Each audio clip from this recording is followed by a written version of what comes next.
para que compartamos pues y aprendamos todos un poco, ustedes de mí, yo de ustedes, ¿cierto? Entonces voy a empezar la lectura que dice así con lo que les dije que escribí el día de ayer, ¿sí? El título que leí fue La pedagogía, el deporte, la actividad física en tiempos de pandemia. Me motivó mucho la motivación a tocar este tema del deporte y las demás formas de actividad física en tiempos de pandemia. En este caso, relacionada con el coronavirus o COVID-19 desde la perspectiva de la pedagogía, como les había dicho. Como lo he expresado en otros espacios académicos, considero que las prácticas relacionadas con el deporte, la actividad física y la recreación deben estar fundamentadas o cobijadas por la ciencia de la educación, es decir, la pedagogía o el saber pedagógico. Quiere decir esto que los desarrollos específicos de estas ciencias o campos de saber no deben alejarse, por decirlo así, de unos acuerdos pedagógicos en favor del bienestar individual y social. Acuerdos relacionados con las grandes preguntas de la pedagogía que deben orientar cualquier proceso de formación. En este caso, relacionado con la dimensión corporal, la dimensión motriz o, desde una perspectiva más filosófica o pedagógica, la corporalidad y la motricidad humana.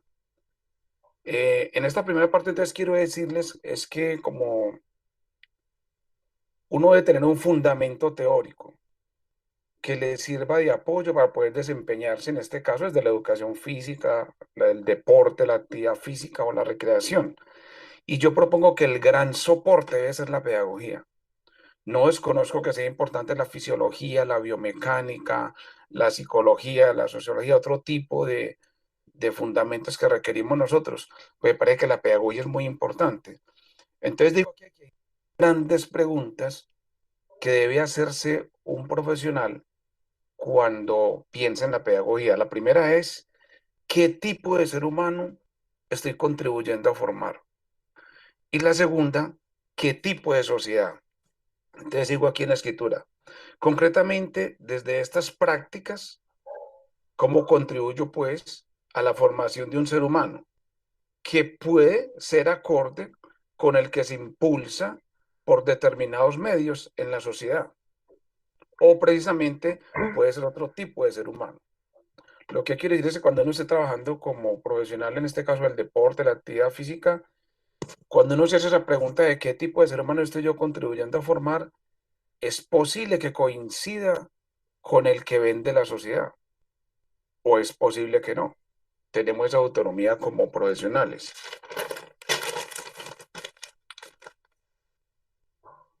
Para aportar a las... Bueno, no es esa pregunta con el objeto de aportar o para afrontar las exigencias de la vida desde una perspectiva humanista y de respeto por la vida. O sea, tenemos que pensar en un ser humano desde una perspectiva humanista y de respeto a la vida, a las diferencias, y la vida son las diferentes formas de vida, pues no solamente entre los seres humanos, sino también con los animales y los demás aspectos del entorno, ¿cierto?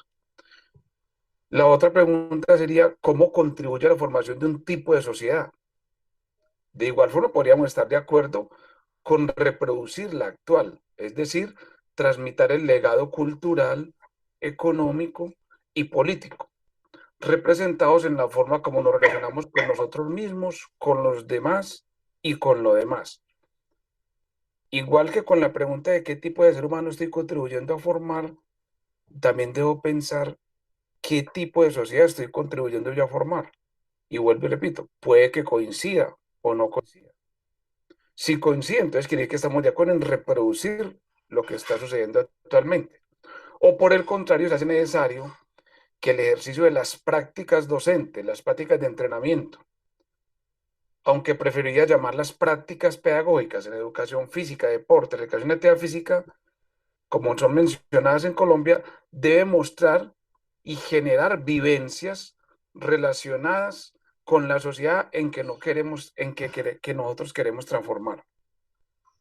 Te vuelvo y repito, usted toma la decisión o con lo que hace desde el deporte, desde la actividad física, continúa ayudando a que se reproduzca la sociedad actual, o empezamos a mostrar desde lo que hacemos en nuestras clases, ya sea en el gimnasio, ya sea en la cancha de fútbol, la cancha de baloncesto, en la escuela, donde estemos, manifestación del tipo de sociedad que queremos, ¿sí? Aquí quiero citar en este ejercicio que hice de escritura a un pedagogo colombiano. Generalmente se hablan de pedagogos clásicos, de pedagogos internacionales, pero también podemos mencionar los pedagogos colombianos. No sé si ustedes lo han escuchado de pronto en esta época, se llama Julián de Subiría. Él dice lo siguiente, a propósito pues, del coronavirus, él escribió un artículo en la revista Semana, o una columna, que llamó La educación en tiempos de cuarentena. Y me han llamado algunas cosas de lo que dice. Por ejemplo, la primera frase que retome dice, aunque no pueda parar, la educación no puede seguir haciendo lo que siempre ha hecho. O sea que el día de entrada nos está invitando de que hay cosas que nosotros debemos transformar, hay cosas que nosotros debemos cambiar en la educación. También recuerdo algunos autores que han dicho en estos días que lo que ha hecho esta pandemia, lo que ha hecho esta situación social es mostrar la realidad, es mostrar lo que somos. Es mostrar que hay un montón de gente que aunque quiera conectarse, por ejemplo, no tiene acceso a Internet. Es mostrar la cantidad de gente que vive en pandemia. Nosotros apenas estamos entrando en pandemia ahora por la gente que tiene otro tipo de circunstancias de vida, que viven debajo de un puente, que viven en las comunas de nuestra ciudad, viven en pandemia porque ellos tienen que estar con muchas necesidades afrontándolas diariamente, que nosotros ahora apenas algunos estamos empezando a darnos cuenta de ello, ¿cierto? Bueno, continúa diciendo entonces el autor al que estoy mencionando, o sea, el pedagogo colombiano, que sí hace necesario entonces educar en la creatividad, en el desarrollo del pensamiento, en la autonomía y en la lectura crítica. Él dice que la cuarentena en que estamos o la pandemia es una oportunidad para que nosotros fortalezcamos ese tipo de educación. Y vuelvo y repito, la creatividad, el desarrollo del pensamiento, el desarrollo de la autonomía y de la lectura crítica, ¿cierto?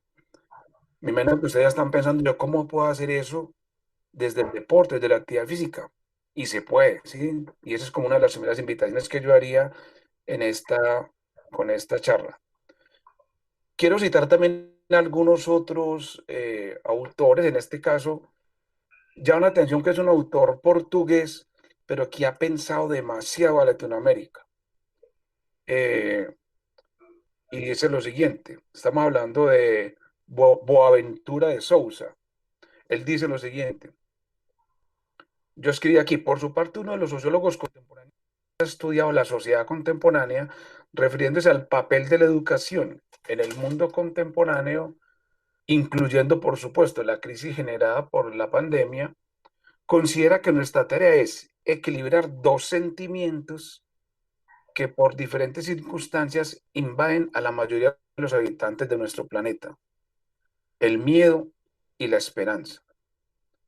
Ello debido a que una parte del mundo tiene mucho miedo y poca esperanza, y otra parte tiene mucha esperanza y poco miedo, que es una minoría. Entonces él dice que la tarea que tiene la educación es equilibrar esos dos sentimientos en la población. En este caso, desde los deportistas, desde las personas que van al gimnasio, desde las personas que van a las escuelas, tenemos que contribuir nosotros desde nuestro ser y desde lo que hacemos a que no haya ni demasiado, pero tampoco demasiada esperanza, pues porque entonces son dos extremos y es bueno tener como un equilibrio, es bueno tener un poco de miedo y es bueno tener también esperanza, ¿cierto? Equilibrar las dos cosas. Eso lo hice pues por una aventura y digo yo acá que estos sentimientos surgen, según el autor, generados por el fenómeno de la globalización de todas las formas de vida, que tiene como fundamento la teoría neoliberal, que según sus palabras ha afectado el concepto concepto de democracia y el concepto de democracia y sus prácticas. Eh, Creando con esto, aunado a esto, pues la vuelvo y repito, entonces él dice que este problema que tiene la gente del miedo y la esperanza está fundamentado en el mundo por lo que se llama la globalización, no solamente, sino de todas las formas de vida. Por ejemplo, el Internet muestra que la globalización pues se puede generar en todas las dimensiones del ser humano. Y entonces eso, aunado al desarrollo de los medios de comunicación, es lo que nos tiene como en esta situación. Eh, por ende, él dice, por ejemplo, que en la actualidad nosotros no necesitamos tanta información, sino conocimiento. El día que estamos inundados de información, pero que necesitamos es conocimiento. Y esa tarea la tenemos los educadores, de ayudar a que las personas, de que los que están a nuestro cargo, construyan conocimiento. Y aquí traigo a colación algo que yo leí hace mucho tiempo en un curso, y es que tenemos que educar en la recepción crítica de los medios de comunicación. A nosotros la prisa nos llega cualquier tipo de información y de inmediato se la pasamos a un amigo, se la pasamos a los estudiantes, se lo pasamos a los usuarios, se la pasamos a los deportistas, pero no. Hoy la invitación es que hagamos un freno. No toda la información que nos llega es adecuada. Tenemos que mirar quién la escribió, con qué intención, qué profesión tiene, qué institución respalda esa escritura, eh, qué editorial en muchos casos, ¿cierto? Hay que mirar también esa información, quiénes la critican. Por ejemplo, en estos días me recomendaron que viera una película Esqueloyo. Qué horrible esa película, no fui capaz de terminarla de ver. Es muy cruda, muy sangrienta. Y entonces hay ya críticas, hay autores que desde el punto de vista de la filosofía, de la psicología, de la sociología, hacen críticas a esa película. O por ejemplo, una que sí me gustó mucho fue sí, que la presentan en Netflix y es la historia de un profesor que es de un profesor de filosofía. Muy interesante, muy bacano. Pero también hay críticas a esa película, pues, y cuando digo críticas no son cosas malas. Cuando se habla del pensamiento crítico, es que yo tenga la capacidad de ver los diferentes puntos de vista que hay frente a algo. O sea, el deporte no se entiende con una definición de diccionario. Hay formas de entender el deporte desde la pedagogía, desde la psicología, desde la sociología, desde la economía, desde la fisiología, desde muchas partes. Entonces, cuando uno habla de pensamiento crítico, en cualquier campo de la vida es uno decir, existen muchos puntos de vista, existen muchas verdades y yo tengo que construir mi propia forma de comprensión, articulando lo mejor de cada cosa o lo que más sea mi contexto, en fin, ¿sí? Bueno, siguiendo con lo que había escrito, traigo también nuevamente a colación a Julián de Subiría, que él dice que otra frase muy contundente que dice ahí en el escrito de la revista Semana, que dice, en educación tenemos los ojos vendados desde hace mucho tiempo, porque no garantizamos pertinencia, contextualización, equidad ni calidad. Eso lo escribe él este año, pues hablando a propósito de la pandemia.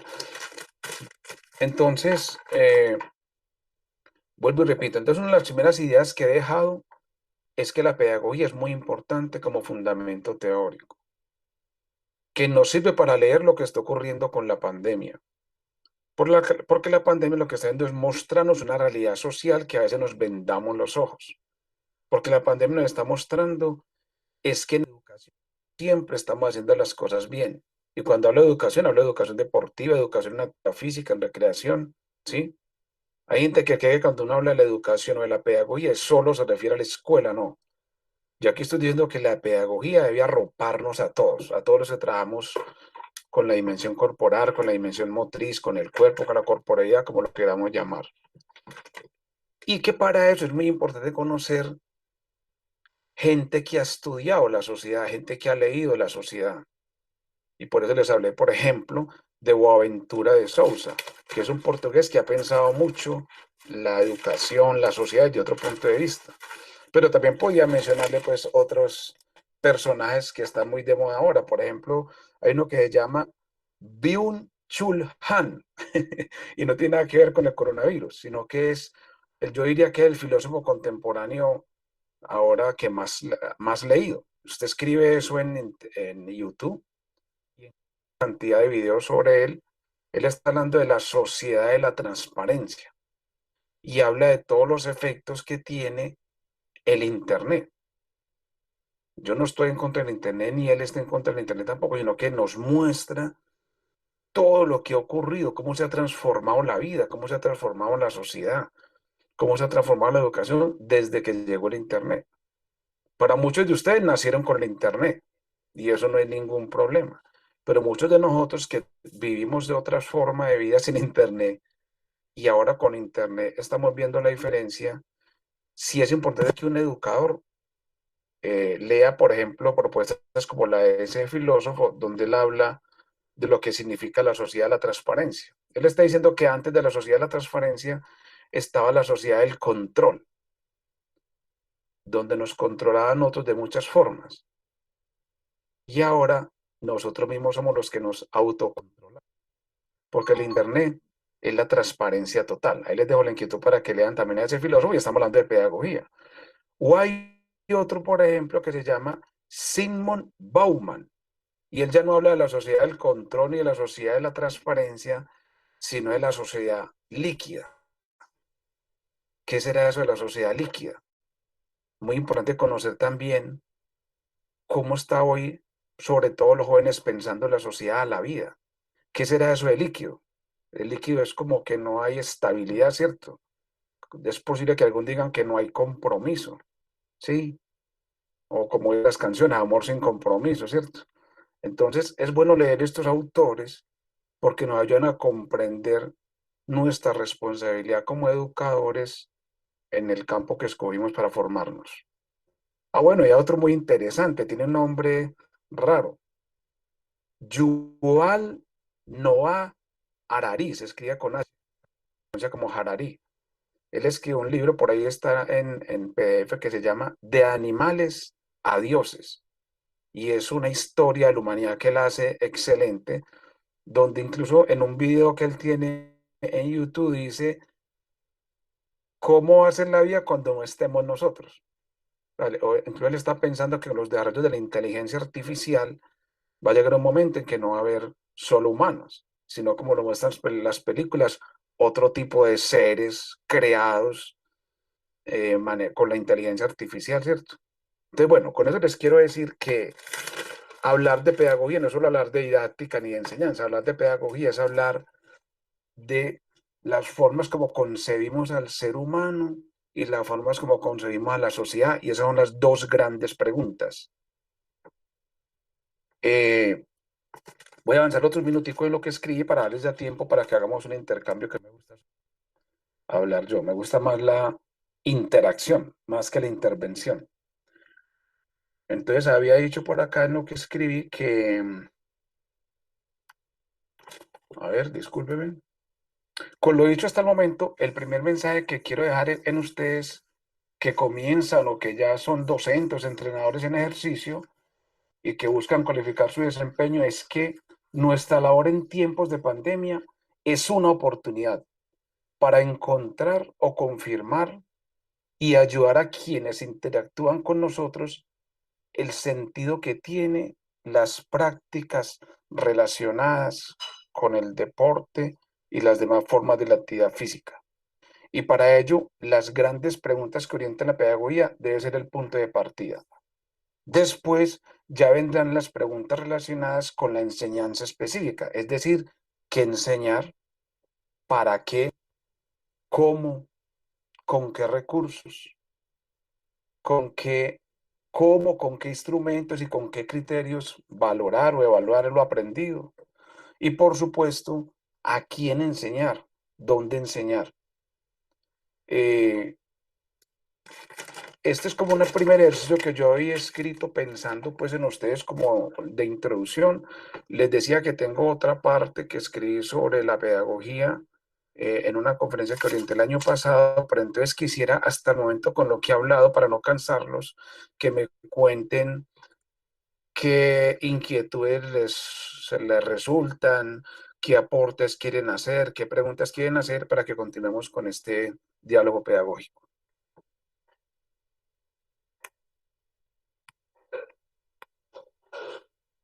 Buenos días, mi nombre es Santiago Mira, y sí, respecto a lo que dijiste de la recepción crítica, me hiciste acordar mucho cuando yo me presenté a la universidad, la profesora Olga fue la que me hizo a mí la entrevista y me preguntó algo sí, sobre esto, de qué pensaba sobre las noticias que hacían sobre, en ese entonces eran como manifestaciones. sí. Y, y la verdad, ella también, pues me acordé porque ella también me dijo algo similar, que uno no debe creer lo que las noticias le demuestran, sino que uno tiene que ir más allá e investigar los medios. Y también lo relaciono con una vez que vi un video en el que una persona se ponía unos lentes y él veía toda la realidad de las cosas y las personas como que no tenían los lentes y eran ciegas a la realidad. Entonces él le prestaba esos lentes a otra persona, a su mejor amigo, para mostrarle la realidad y él se negaba a creer esto. Entonces, la reflexión que yo quise sacar de ahí es como que a veces solo hay que poner los lentes y tratar de abrir las perspectivas y experimentar nuevas cosas para ver cómo es la realidad. Uy, ¿cómo es que tu nombre me dijiste? Santiago, Santiago, qué lindo esa metáfora, hermano, los lentes. O sea, si uno, por ejemplo, uno en la vida tiene que tener como algunos códigos, algunas pistas, algunas claves que le ayuden a orientarse, ¿cierto? Y ayudar a orientar a otro. Entonces, por ejemplo, usted con esa metáfora de los lentes, usted hace maravillas porque usted puede decir, el mundo es interpretado de acuerdo a los lentes que tiene cada uno. Y los lentes que yo tengo no son los mismos que tú tienes. Entonces, la forma como yo veo, los dos estamos viendo el mismo partido de fútbol o el mismo partido de baloncesto. Y la forma como lo ve cada uno, los está sentados o parados en la tribuna, o el entrenador, o los jugadores que están en la banca, es diferente. Porque cada uno tiene unos lentes propios, adaptados, de acuerdo a su historia personal, sus vivencias, de acuerdo a sus conocimientos, a sus actitudes, a la formación familiar que tuvo, a la escuela donde estuvo, a los entrenadores que tuvo. Pero uno podría decir algo como tú diste, vamos a negociar formas de ver el mundo. Te presto mis lentes para que lo veas como yo lo veo. O te sí, voy a prestar los lentes de mi mamá para que lo mires como ella lo mira. O te voy a prestar los lentes de la profesora Olga para que vea ya cómo mira el mundo. O te voy a prestar los lentes del profesor Tomás, que es el director, para que vean cómo él ve el mundo. Entonces, con eso nos damos cuenta que no hay una sola verdad, no hay una verdad absoluta, sino que hay muchas verdades. Entonces, lo que nos toca es hacer acuerdos, negocios sobre, bueno, entonces si hay tantas verdades, vamos a ponernos de acuerdo, así sea momentáneamente, históricamente, frente a lo que queramos hablar. Muy bien por esa analogía o por esa metáfora de las gafas. muchas gracias. Sí. Bueno, buenos Por ahí dijo días. uno en el chat que quería seguir, sí. Yo, buenos días. Mi nombre es Julián García. ¿Qué más bien o no? Sí, Julián. Bien. Eh, que pues me parece muy interesante todo lo que has hablado y me gratifica mucho escuchar todo lo que me dices. Porque si la universidad nos está pues guiando por el camino de ser una persona humanista, pues para construir una sociedad con calidad humana, eso es lo que en verdaderamente pues lo que yo quiero, porque es lo que me importa cuando yo salga al campo. Porque, por ejemplo, yo en este momento, yo era pues profesional, pues no llegué a la profesional, pero sí ya estaba a un paso de ser futbolista. Y Sí. ya, pues por cuestiones de decidir que era mejor el estudio, seguir por el camino del estudio y ya voy en el tercer semestre de esta carrera.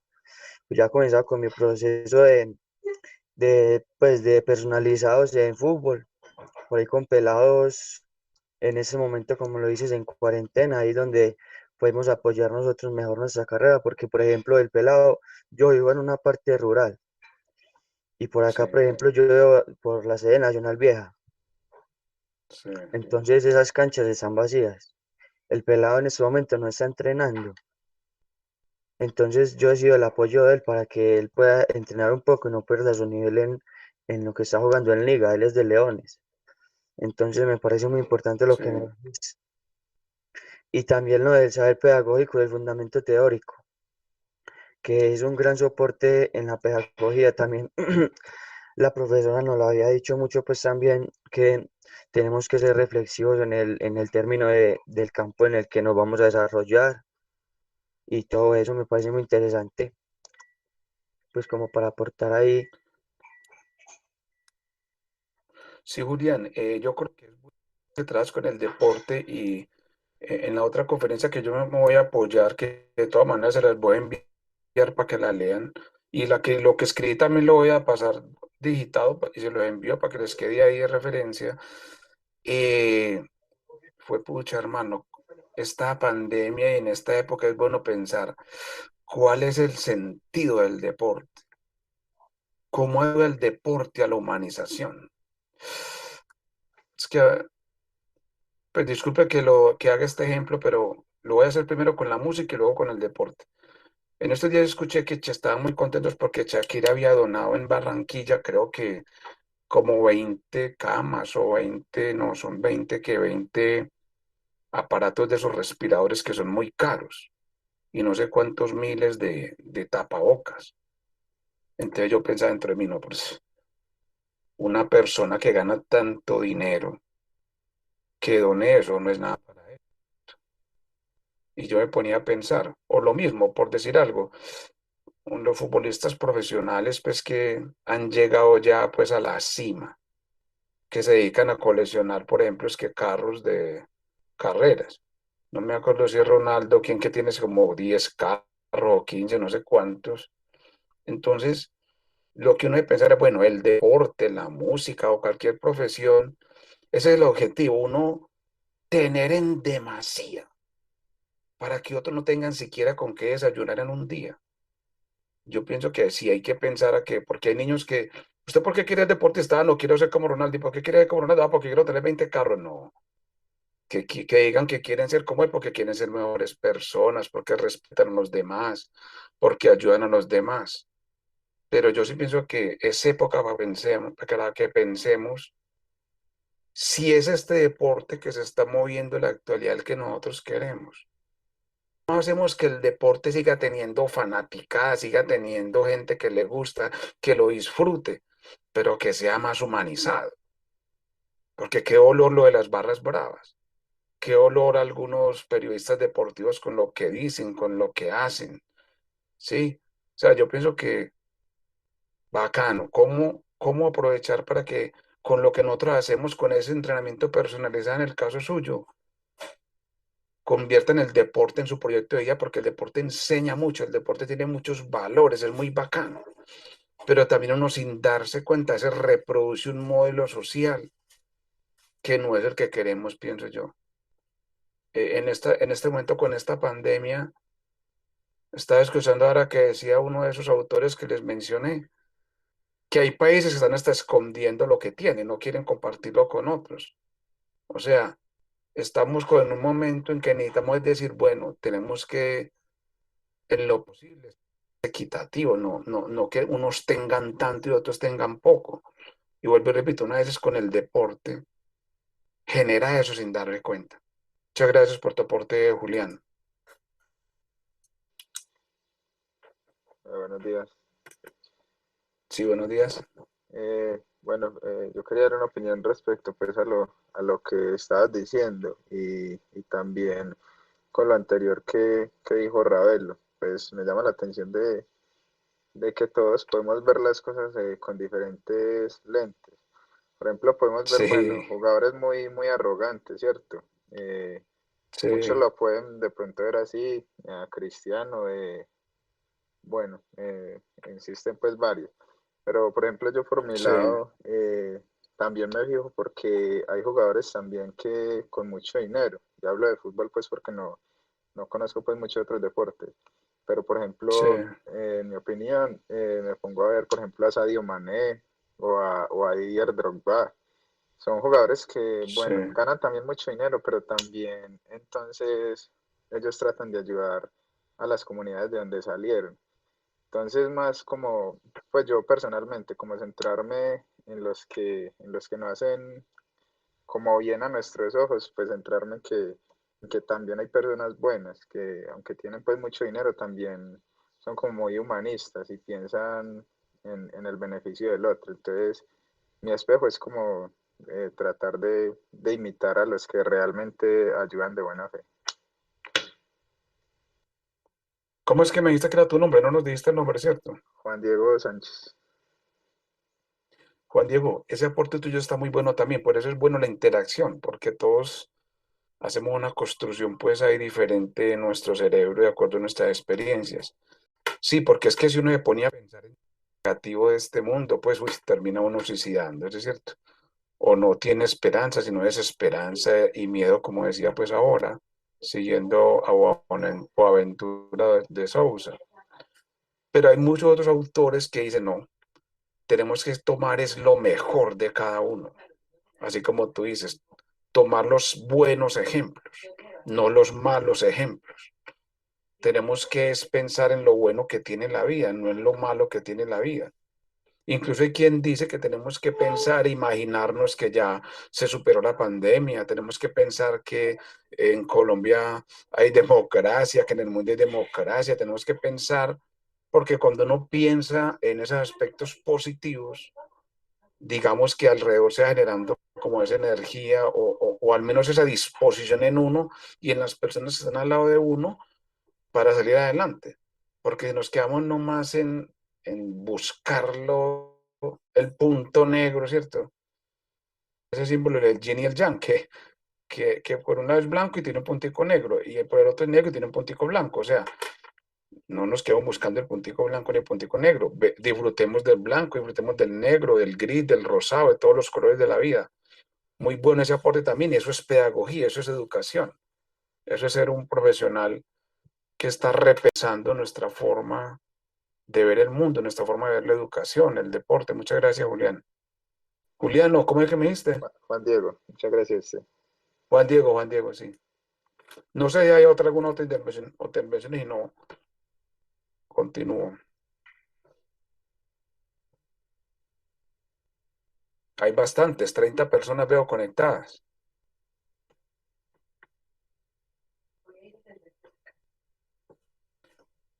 Bueno, si no hay más, entonces voy a aprovechar, entonces, como les digo, voy a leer un poco. Yo creo que voy a perder la cámara aquí porque lo tengo en un PDF. Entonces, dice, voy a retomar algunas de las partes que mencioné.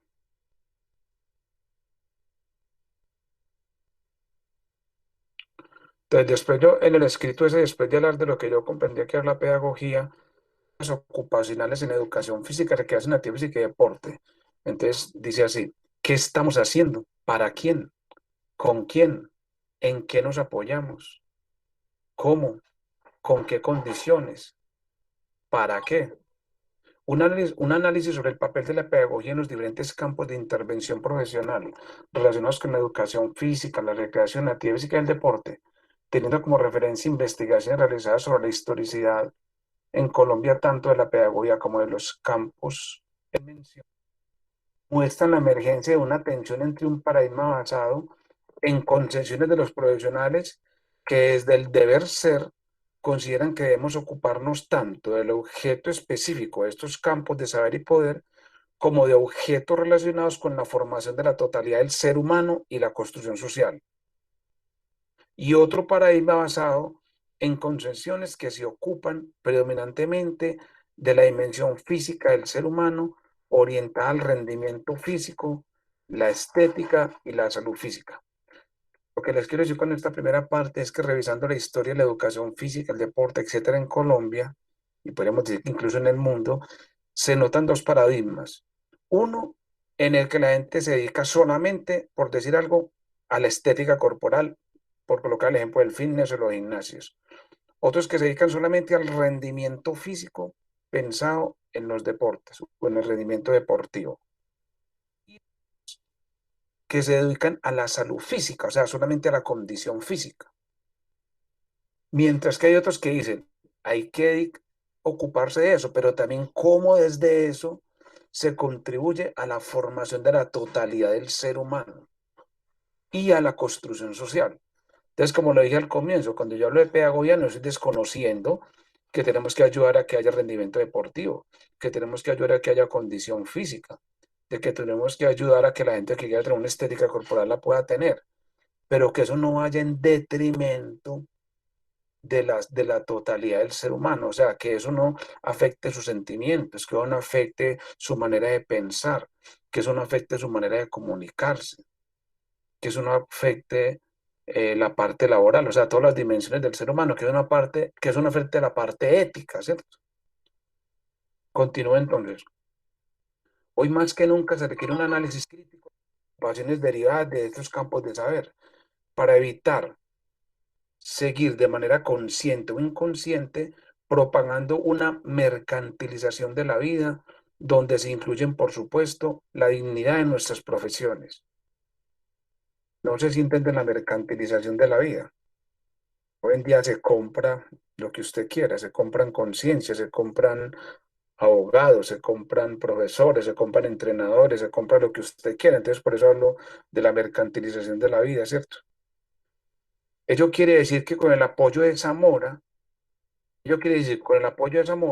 que el deporte, a lo que se puede agregar también campos relacionados con este, como la educación física, la recreación y la actividad física, no se escapan a las influencias de la globalización de la sociedad, no solo en asuntos relacionados con la economía y la política, sino también la cultura, es decir, lo que puede denominarse como las industrias relacionadas con el deporte o el consumismo deportivo. Situación que ha generado problemas que deben ser atendidos desde una condición bioética, social e histórica del deporte, según la autora en mención. En otros términos, desde una perspectiva pedagógica, o en otros términos, desde una perspectiva pedagógica. Entonces, mire que con esto que estamos hablando, en el caso específico de nosotros, esa autora cubana dice que existen dos grandes problemas en el mundo, que es las industrias relacionadas con el deporte o el consumismo deportivo.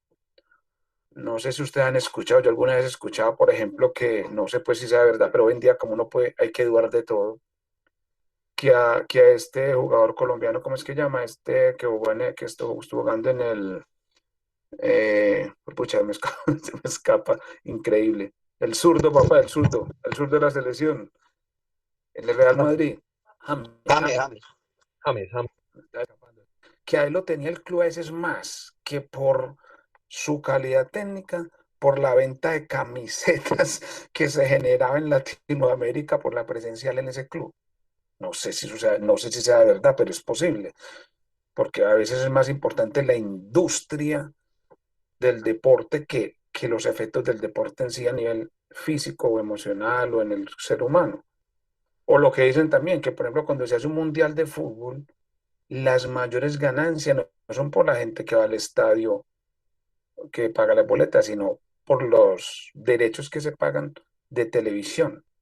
Entonces, o sea, la industria del deporte es una cosa impresionante y, y ustedes saben que el consumismo, el consumismo es como uno de los mayores problemas de este mundo en la sociedad, porque nos invitan a que estemos consumiendo lo que no necesitamos y el deporte no se escapa de eso.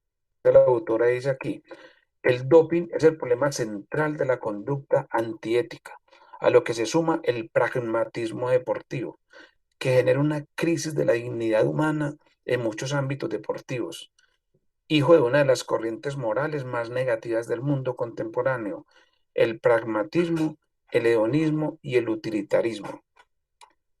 Aquí pondría que aclarar un poco esto del pragmatismo, el hedonismo y el utilitarismo.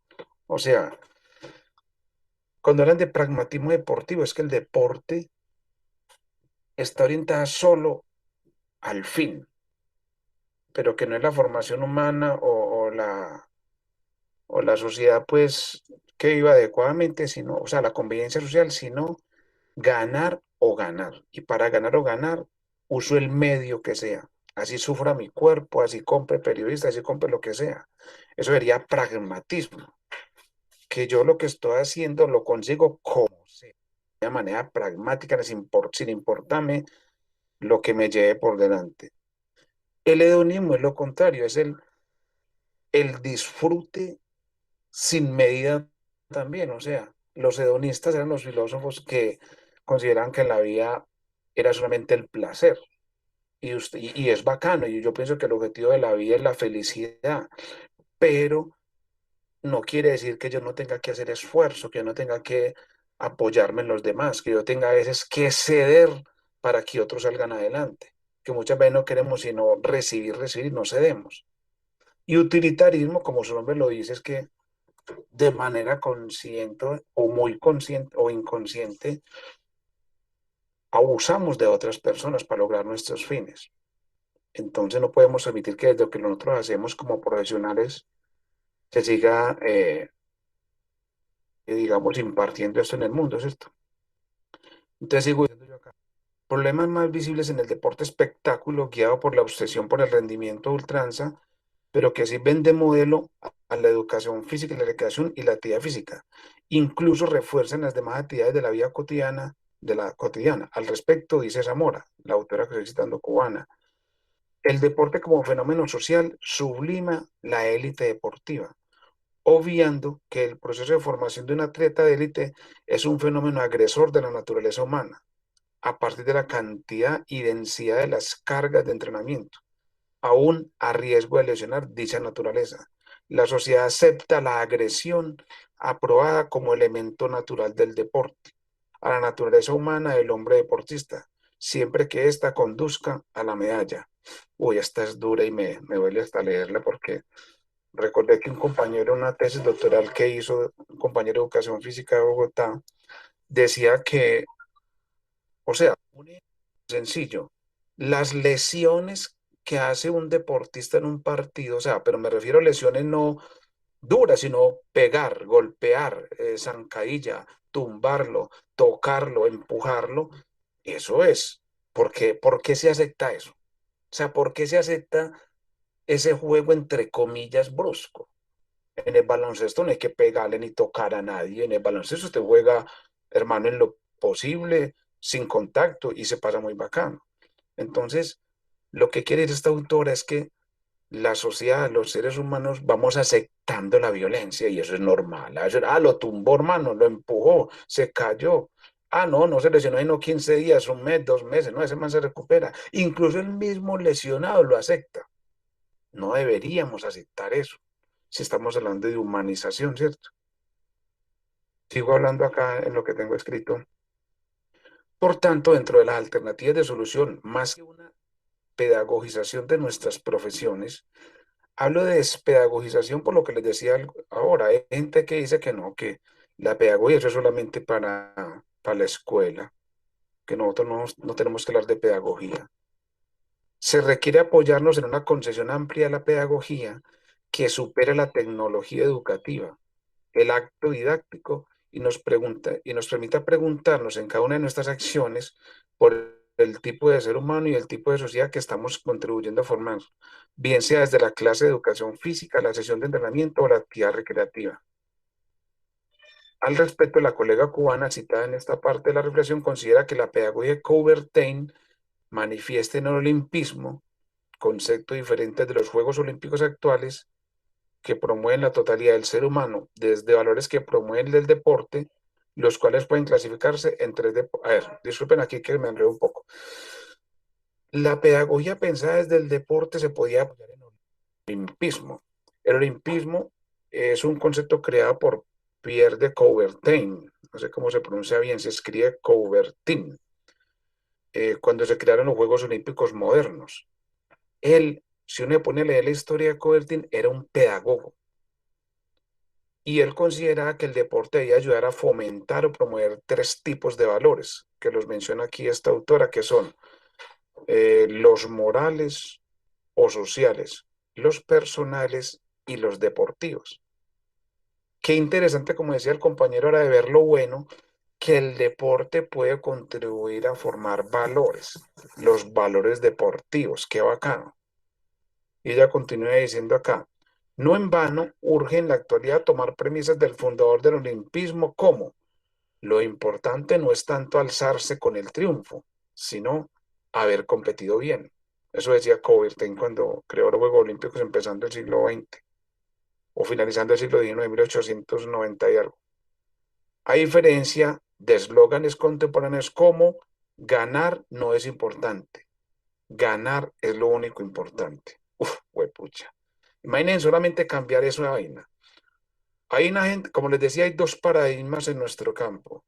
Uno donde piensan en el saber específico y olvidan la totalidad del ser humano. Y otros que piensan en el saber específico, pero también la totalidad del ser humano.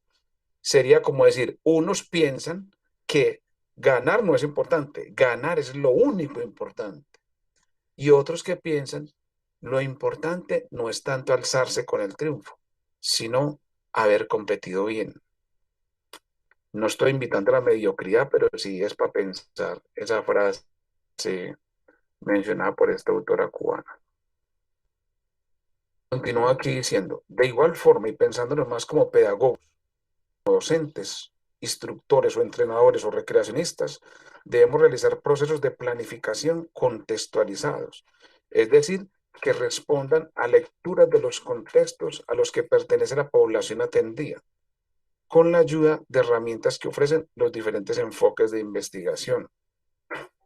Ello implica también no solo pensarnos, sino sentirnos y actuar como investigadores, es decir, intelectuales de la educación, no simples reproductores de conocimiento. No he hablado de la investigación, que es muy importante, les he hablado que un pedagogo requiere conocer eh, el tipo de ser humano que quiere formar, el tipo de sociedad que quiere formar, pero la herramienta principal para eso es la investigación. Y cuando usted aprende a investigar o a reflexionar sobre su práctica, algunos autores consideran que eso es considerarse un intelectual de la educación. Y los que simplemente bajamos información de Internet para la clase sin contextualizar, ni revisar, ni hacer una recepción crítica de ella, seríamos simples reproductores de conocimiento. Es más, yo diría no reproductores de conocimiento, reproductores de información. Bueno, entonces sigo aquí diciendo otra vez como la idea. Ello implica también no solo pensarnos, sino sentirnos y actuar como investigadores, es decir, intelectuales de la educación, no simples reproductores de conocimiento, que fundamentan su práctica en resultados de investigación, tanto del análisis del contexto social como de teorías formales que soportan su quehacer.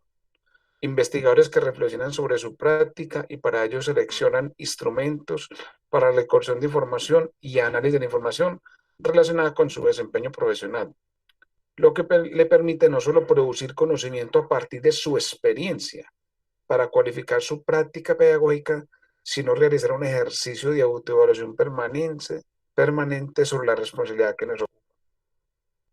Lo que sí que decía en este párrafo es que cuando usted aprende a investigar y no le da miedo el investigador y sabe que los investigadores no son solo los de Estados Unidos, los de China, o que cada uno de nosotros tiene ese don de investigar y lo puede hacer, usted no solo con eso produce conocimiento para mejorar su desempeño profesional, sino también que se convierte en un ejercicio de autoevaluación permanente para usted saber pues como si se está realmente aportando pues a un tipo de ser humano y a un tipo de sociedad determinado y a las tareas específicas pues de que vimos ahora del rendimiento deportivo, el rendimiento físico, y las demás tareas específicas que tenemos nosotros, pues cierto, la estética corporal, la condición física, etcétera. Termino diciendo acá que, sin embargo, las condiciones laborales y ocupaciones relacionadas con la educación física, la recreación, la física y el deporte en la actualidad requieren de atención y cualificación. Bienvenida a la ley del entrenador, el estatuto docente, el Ministerio del Deporte y las demás acciones que debemos emprender para dignificar nuestra profesión, tanto desde los procesos de formación y cualificación, como los procesos de organización con la comunidad académica, científica, gremial y la sociedad en general. Bueno, yo ahí, como les digo, retomé aspectos de una conferencia que había hecho, porque vuelvo y repito, la pregunta es, o que me hicieron a mí para que orientar este conversatorio era, eh, ay, yo otra vez vuelvo aquí a la cámara. Pucha, me salí de donde, a ver, no, pues no me salí de mí todavía, no.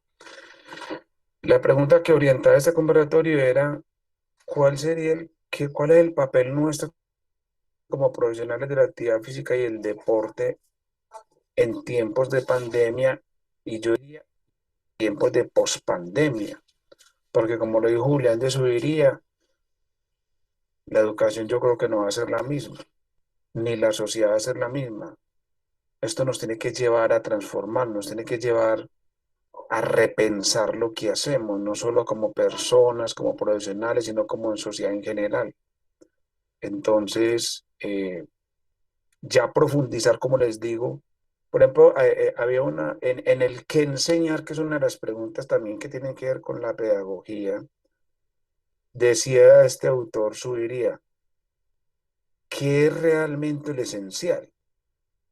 ¿Qué es lo que necesitamos, por ejemplo, que el futbolista o el niño futbolista o el joven futbolista que está entrenando Julián, creo que Julián, que está entrenando Julián, eh, no deje de entrenar, no deje de aprender? Porque es que hay veces que enseñamos muchas cosas de más, que no sabemos por qué lo hacemos. Entonces, en esta época de confinamiento, ¿qué es lo que no debe dejar de aprender un estudiante? ¿Qué es lo que no debe dejar de hacer un deportista? Sería una buena pregunta, ¿cierto? Bueno, yo dejo ahí para que utilicemos otros minutos ahí de intercambio. Le decía a la prueba que tengo una reunión ahora tipo 9:20 más o menos, entonces aprovechemos otros minuticos de intercambio acá con ustedes que está muy bueno.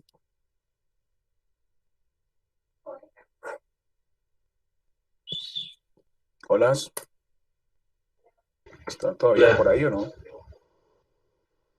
pues, yo tengo pues, como una observación, pues, eh, por ejemplo, en tiempos de pandemia hemos visto que, por decir así, aumentó el deporte en las personas, pues me hago entender, sino que las personas antes de la Sí, sí, cuarentena eran muy sedentarias, y pues como ya estamos en cuarentena y no encuentran mucho que hacer, eh, y o sea, hay muchas personas que lo hacen por salud, otros porque les gusta y otros como por matar tiempo. Entonces yo creo sí. que pues, la cuarentena como algo positivo diría que sería, ¿cómo decirlo? Sí, es una oportunidad para nosotros, ¿cierto? Hay que pensarlo. ¿Cómo es que este nombre? Pues sí, es porque ahí se va como expandiendo el campo de nosotros.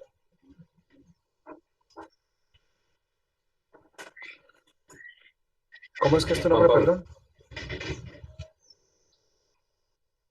Juan Pablo, no, es que a mí me encantan los aportes de todos ustedes porque no ven más pues que 60 o dos oídos ven más que 60, ¿cierto? Perdón, escuchan más que 60. Eh, sí, otra de las tareas nuestras que no mencioné ahora es que la actividad física, el deporte, son una oportunidad para la sana ocupación del tiempo libre, ¿cierto? Pues sí, habría que discutir pues qué se entiende por sano, pero como usted lo dice, claro, mucha gente está volviendo la mirada a su interior. O sea, hay que volver la mirada al interior de uno, pero también a la sociedad en general. Entonces, al volver la mirada a su interior, dice, ay, fue madre, pero ¿cómo así? Yo tengo que hacer algo por mi cuerpo, tengo que hacer algo por mi salud. Yo no voy a dejar pues que ese virus llegue y me ataque así como así. Entonces se dan cuenta que es importante el ejercicio, que es importante una alimentación adecuada, ¿cierto?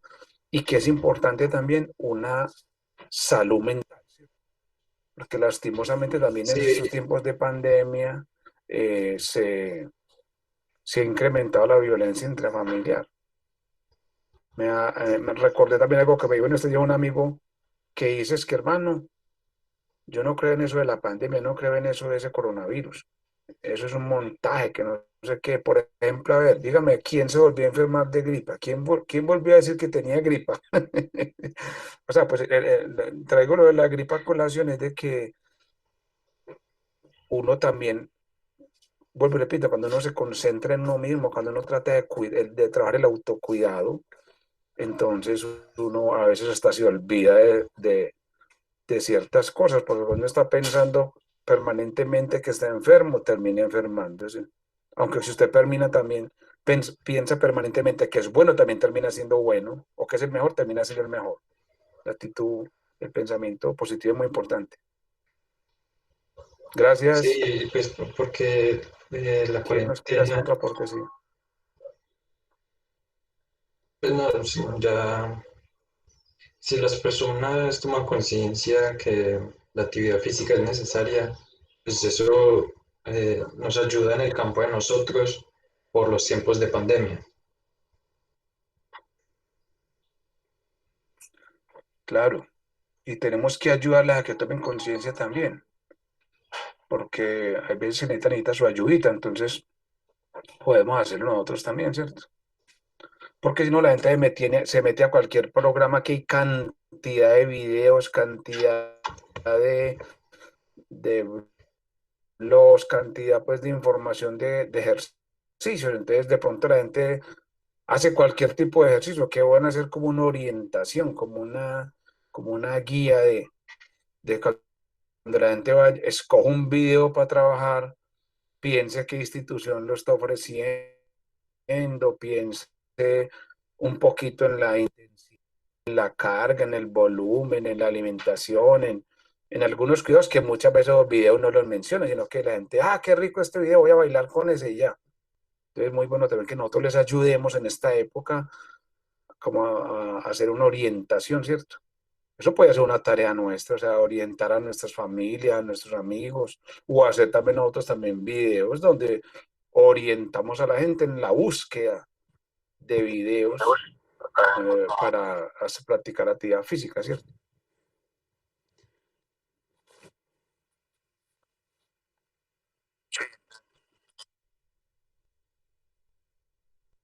Sí, intento escuchar a alguien. Bueno, lo que pasa es que, Hola, sí, Jesús, no, Carlos. hola,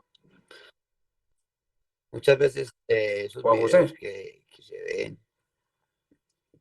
respecto a actividad Sí, física, muchas veces no están acorde a, a una buena programación. O sea, ¿qué me refiero con esto? A que este tipo de videos lo hacen empíricamente y no con unas bases fundamentadas. Entonces, lo que sí es muy cierto, hay que orientar y mirar cómo están las cargas de trabajo, que tengan una buena planificación y que tengan un objetivo claro, ujú. porque si no, yo con un video de eso lo hago y ¿sabes? En vez de estar eh, mejorando mis condiciones físicas, estoy empeorando, estoy matando yo mismo porque el ejercicio me pareció muy bueno y el video me pareció muy bueno, pero no, la verdad es que las cargas de trabajo, las tareas como tal, no son acorde por ejemplo, a mi cuerpo o a lo que yo necesito.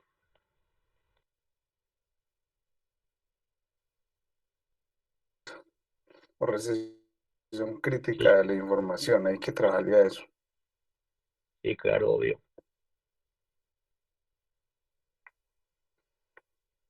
Bueno, yo creo, profe Olga, si está por ahí, que por la disponibilidad que tengo de tiempo, podemos ir terminando. No sé si quieres decir algo, no sé, como finalmente, cómo cerramos entonces esta conversatorio. Aquí estoy, escuchando muy atento y tomando Bueno, nota. hola. Bueno, pero creo que es un tema muy interesante, pues donde todos estamos inmersos en el cuento y la idea de este conversatorio es pues seguir tomando conciencia de la situación en que estamos, seguir pues como alimentar esa solidaridad que tiene cada uno de nosotros para poder salir fortalecidos a una sociedad que nos necesita. Y no pensar siempre como en ese individualismo de que no, que es que por este medio no se puede. Sí, pues yo te quería invitar, Chucho, para que los muchachos que son del primer semestre y que esta población va a ser diferente a la que hay ahora, que están en el tercero, cuarto y terminando, porque estos van a llegar con unas herramientas diferentes a los otros que ya están por terminar, están en la mitad de la carrera, con una visión diferente, con una educación física pensada distinta, de una manera más crítica, de una manera más humana, de una manera más consciente de tener una salud mental buena y por ende, pues si yo tengo mi salud mental bien, mi cuerpo va a estar bien, de orientar a los niños y a las niñas en los diferentes ámbitos que cada uno se desempeña de una manera distinta y aprovechar que uno también en el discurso, cuando uno está pues con ellos en la presencialidad, habla mucho de cómo trabajar en espacios cerrados y en espacios abiertos. Aquí llegó la oportunidad de mostrar cómo se puede hacer en esos espacios. Chucho, muchas gracias. Sabes que te quiero y que te respeto mucho. De ti he aprendido mucho. Eh, Quise invitarte a este grupo porque hoy te digo, este grupo es muy receptivo con muchas cosas. Yo sé que cada una de las cosas que tú les dijiste, que yo les dije a través del semestre, eh, algo les hizo en su cabecita, de eso se trata. Espero poderte tener en otros cursos en el otro semestre. Muchachos, pues yo pienso que les gustó mucho, pues y estuvieron muy atentos como a lo que tú nos regalaste. Un abrazo y mil gracias, muchachos. ¿Tienen algo que decirle al profe? Que muchas gracias. Muchas gracias, la verdad No, fue, que Gracias a ustedes gracias. también. la verdad, una charla muy, muy positiva.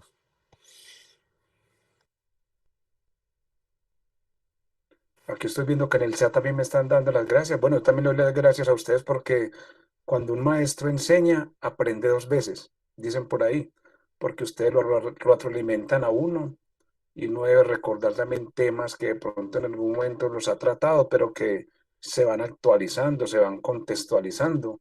Eh, de todas maneras, a la orden cualquier cosa. Olguita tiene mi número de teléfono, tiene mi correo electrónico por alguna cosa en que les pueda colaborar, con mucho gusto. Y como les dije, les voy a enviar ya mismo les voy a enviar la conferencia que había orientado el año pasado y la que tengo digitada, perdón, la que tengo escrita, que no es mentira, la cámara se ve, vea, aquí estaba leyendo, la que tengo escrita, eh, la voy a digitar y se la envío. Entonces, que tengan un buen día entonces, Olguita, muchas gracias por la invitación y seguimos en contacto Ay, entonces. Chucho, muchas gracias a ti. Espero pues los regalitos para compartir con los muchachos.